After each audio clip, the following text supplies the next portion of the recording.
Hoy es cierto que por su carácter y por sus conquistas, sobre todo por la disciplina y el tesón con que alcanzaba sus fines, y sobre todo porque en aquel tiempo una mujer no tenía muchas opciones de vida, ¿no? Era el matrimonio y en algunos casos la vida consagrada, la vida religiosa, enclaustrada.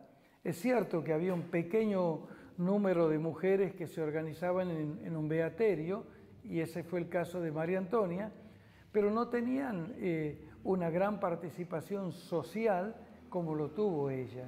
Y por eso hoy que se reivindica a la mujer y se promueve y defiende sus derechos, no cabe duda que esta figura emblemática de Mamantula como mujer y laica es atractiva, ¿no es cierto?, para presentarla como una bandera defensora de los derechos de la mujer. Y es una mirada quizás desde el hoy, y que cabe hacerla, sin olvidarnos, por supuesto, que el centro de su vida siempre era Dios y que la finalidad de su vida era esa, no otra, ¿no? La figura de Mamantula estuvo silenciada casi un siglo en la Iglesia. No nos olvidemos que el milagro que da lugar a su beatificación es de 1905, principios del siglo XX, ¿no es cierto? Así que han pasado 100 y pico de años. Y en segundo lugar, por su ser mujer, ¿no? Es decir, todavía, a pesar de estos tiempos augurosos que vivimos de lugar que ocupa la mujer en la sociedad, todavía es cierto que falta reivindicar y defender sus derechos, ¿no? Entonces, por ahí no se le ha dado a Mamantula el lugar que quizás otras mujeres en otros contextos culturales, hablo de las mujeres que son santas, ¿no?, lo han tenido. Pero bueno, esta es la hora de Mamantula. No vale ponerse a llorar lo que no pasó, sino poder disfrutar de este presente, ¿no?, de esta bendición tan grande para todo el pueblo argentino. Tiene que ver con la reivindicación de los derechos de la mujer en la sociedad actual, ¿no? Nuestro país, quizás comparados con otros países latinoamericanos, está a la vanguardia en esta temática, ¿no? Me ha tocado a mí, no mucho, pero recorrer algunos países latinoamericanos y la mujer todavía, en muchos lugares, es considerado un ciudadano de segunda categoría, ¿no? En nuestro país de a poco han ido ganando espacios de poder, como se dice hoy, empoderándose, y esto hace que la figura de Mamantula cobre una nueva identidad, si se quiere, que reivindica a Santiago también, un pueblo postergado. Hace muchos años que se habla del federalismo, pero nosotros, los del norte, sabemos muy bien que las grandes decisiones se toman siempre en Buenos Aires y muchas veces sin tener en cuenta las distintas regiones del país. Muchas veces el federalismo es un discurso, pero que en la práctica no se lleva adelante. Entonces, reivindicar a Mamantula, una mujer santiagueña, silipiqueña, laica, es decir, de la periferia de la iglesia, y encima mujer, creo que es una palabra de Dios, no solo para la iglesia, sino para toda la sociedad. Soy el padre Mario Ramón Tenti, párroco de la parroquia Santa María, donde está el santuario en honor de Mamantula en la localidad de Villa Silípica. La idea de hacer este templo, que hoy es un santuario en honor de Mamantula, está ligado a la tradición oral que ubica el nacimiento de María Antonia de la Paz y Figueroa, nuestra querida Mamantula, aquí en Villa Silípica. Hay una fuerte tradición oral que sugiere que María Antonia nació aquí y que posiblemente muchos años de su infancia y su adolescencia haya pasado en el pago silipiqueño. A Mamantula la conocí hace muchos años, cerca de 30 años, cuando fundé una escuela, un colegio secundario, le iba a poner el nombre de San Ignacio de Loyola, porque siento cierta admiración por los jesuitas, y en ese diálogo con el obispo Monseñor Guirao, que era el obispo de Santiago en ese tiempo, él me sugirió ponerle Mamantula. Y yo le pregunté quién era, y ahí me contó la historia, y fue mi primer contacto con Mamantula. Y de ahí, bueno, con cierta intermitencia, he venido siguiendo sobre todo su devoción aquí en Villa Silípica, en torno al templete. No era ya párroco de aquí, pero en alguna oportunidad he venido a celebrar la misa el 25 de mayo. Y bueno, así la he ido conociendo hasta que el Papa anunció la beatificación, y como estaba justo de párroco nuevamente aquí en la zona, empecé a interiorizarme de su vida, de su obra, y hoy, bueno, me siento cautivado por su figura, por su imagen, y es lo que trato de compartir con los demás, ¿no? Llevar el testimonio de esta mujer santa y extraordinaria para toda la Iglesia, ¿no? Es una mujer de fe que supo en su tiempo, para llevar adelante su misión, que no era otra que la que Dios sea conocido, como ella misma dice, ¿no? Quisiera andar hasta los lugares donde Dios no es conocido para hacerlo conocer. Y el único medio que ella conocía para hacerlo conocer a Jesús eran los ejercicios de San Ignacio de Loyola.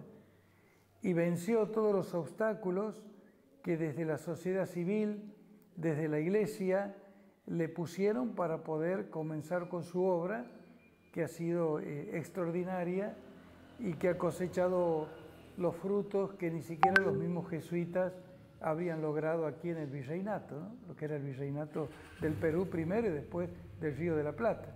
Según la tradición oral, la figura de Mamantula está ligado a los padres de la patria, aunque no hay ningún documento histórico que acredite que algún padre de la patria haya hecho algún ejercicio espiritual de los que organizaba Mamantula. Sin embargo, hay una fuerte tradición oral que los ubica en esa situación, y por eso se dice que María Antonia está ligada a nuestra independencia, ¿no? A nuestra configuración como país, como patria. Y una mujer que era capaz de vencer cualquier obstáculo con tal de alcanzar su objetivo. Como bien es sabido, ¿no es cierto?, su historia, ella comenzó con los ejercicios aquí en Santiago, en Silípica, en Salavina, en Loreto, en Soconcho.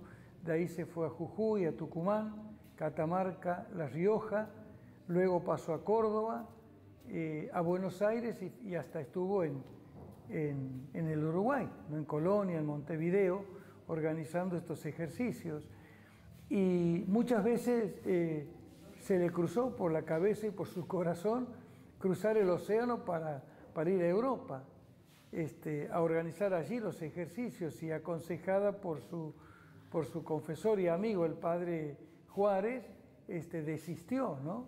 Pero siempre, hasta el último momento de su vida, pensó que a lo mejor Dios la llamaba para llevar también los ejercicios hacia esos lugares, ¿no?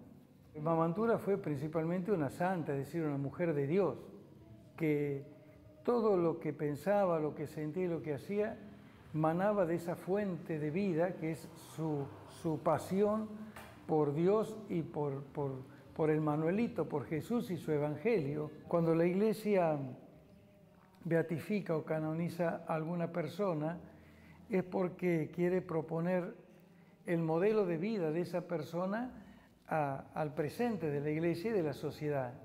Y Mamantula tiene muchas cosas para decirle a esta sociedad contemporánea, ¿no? Tan a veces consumista, individualista, donde está esto de cada vez más una sociedad que se está volviendo agnóstica, ¿no? y que por lo tanto se va deshumanizando.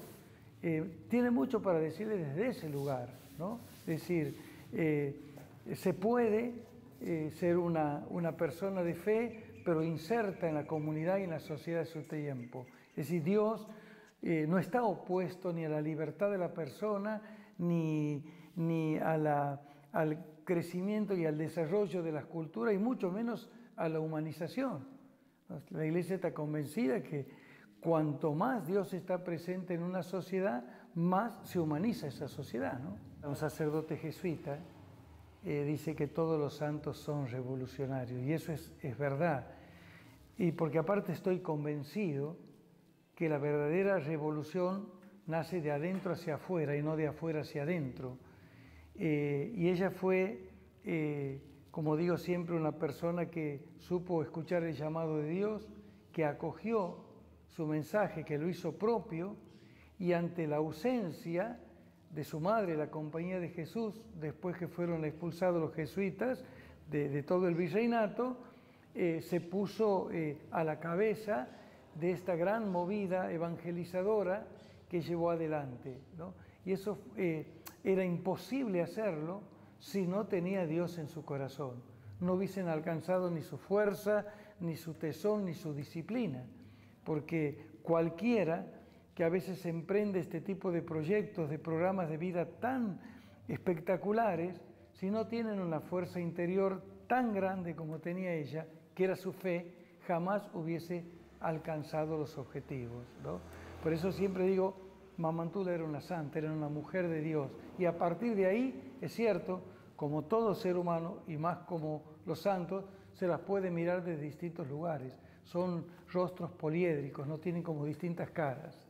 Que uno la puede ver desde su lugar, uno la podrán ver como misionera, otros como la mujer que promueve sus derechos, otros como una santa, otros quizás como una mujer que supo valerse de su fuerza y de sus contactos, que los tenía mucho, a nivel de gente poderosa de aquel tiempo para alcanzar su fin. Es decir, cabe poder mirarlas desde todos estos lugares, pero el núcleo que unifica todos estos rostros, todas estas caras, sin duda que es la presencia de Dios en su vida, esa intimidad y esa comunión que tenía con el Señor, que la hacía ser fuerte frente a la adversidad y gozar de los frutos de su tarea apostólica, ¿no?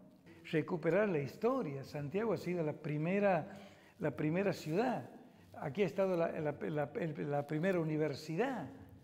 Y Santiago del Estero ha sido una provincia olvidada por muchísimos gobiernos en el siglo pasado, y todavía, a pesar de que es cierto que de a poco se ha ido reconociendo a todas las provincias del NOA y también, por supuesto, a Santiago, todavía falta ese anhelo de una patria federal, de una patria de hermanos. Es un largo camino que todavía tenemos que transitar, ¿no? Ya es santa. Falta el dictamen oficial de la Iglesia, pero Mamantula ya es alta. Es más, ya es beata para la Iglesia. Y si es beata, es santa. Es decir, está, como se decía antiguamente, ¿no? En un lenguaje antiguo se decía, ya está en los altares. Ya podemos pedirle alguna gracia especial para que ella le pida a Dios y se nos conceda lo que estamos necesitando para nuestra salvación, para nuestra felicidad. ¿Qué me gustaría como párroco y como santiagueño? Que la conozcan más, que aprendan a quererla, que aprendan a valorar todo lo que ha hecho por la evangelización en nuestro país, que podamos imitarla, ¿no? Hoy en la celebración de la misa señalaba estos 3 puntos, ¿no? Mamantula, mujer de fe, porque sabía discernir la voluntad de Dios, porque confiaba en la providencia, y porque tenía un celo apostólico extraordinario. Bueno, si pudiéramos nosotros en la Iglesia, imitar algo de Mamantula, el reino de Dios se expandiría entre nosotros como lo hizo Mamantula en su tiempo. Es una santa para conocer, para querer y sobre todo para imitar.